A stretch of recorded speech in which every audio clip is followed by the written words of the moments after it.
দেখে কি মনে হলো শাকিব খানকে 10-এ কত দেবেন? 10-এ 10। আপনি কি শাকিবের শুধু এই সিনেমা ঈদ উপলক্ষে দেখতে আসা নাকি আসলে শাকিবের? শাকিব খানের সব ছবি আমি দেখছি। প্রিয়তমা, রাজকুমার, তারপর দরদ, যত ছবি আছে শাকিব খানের, বরবাদ, সবগুলো শাকিব খানের ছবি। অনেকে বলতেছে হইলো সিনেমায় মারামারি নাই বা হইলো ভাই সব সিনেমার ভিতরে তো মারামারি থাকে না, কিছু ছবির ভিতরে কিছু কাহিনী থাকে। সেই কাহিনীগুলো আপনারা যদি হলে আসেন, বরবাদ, তাণ্ডব, তুফান নিয়ে যদি হলের ভিতরে আসেন, যে মারামারি, ফাইটিং, ডিসিশন, এগুলো পাবেন না। কিছু কিছু ছবির ভিতরে কিছু থাকে, যেমন রকিস্টারের জীবনের কাহিনী, সেটা প্রেম করে প্রেম পায় না, এরকম কিছু একটা কাহিনী নিয়ে এই ছবিটা।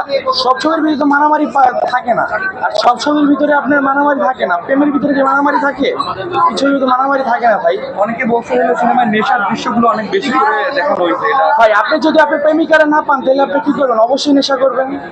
এই জন্য এই ছবির ভিতরে এরকম নেশা জাতীয় কিছু ঢুকে দেওয়া হয়েছে।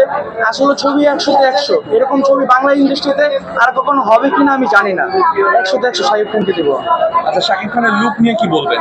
লুক ভাই, বাংলাদেশ আজ পর্যন্ত কেউ এই লুক দিতে পারবে না। আমার মনে হয় ইন্ডিয়াতে কেউ, ভারতীয় বাংলাকে এরকম লুক দিচ্ছে। বাংলাদেশ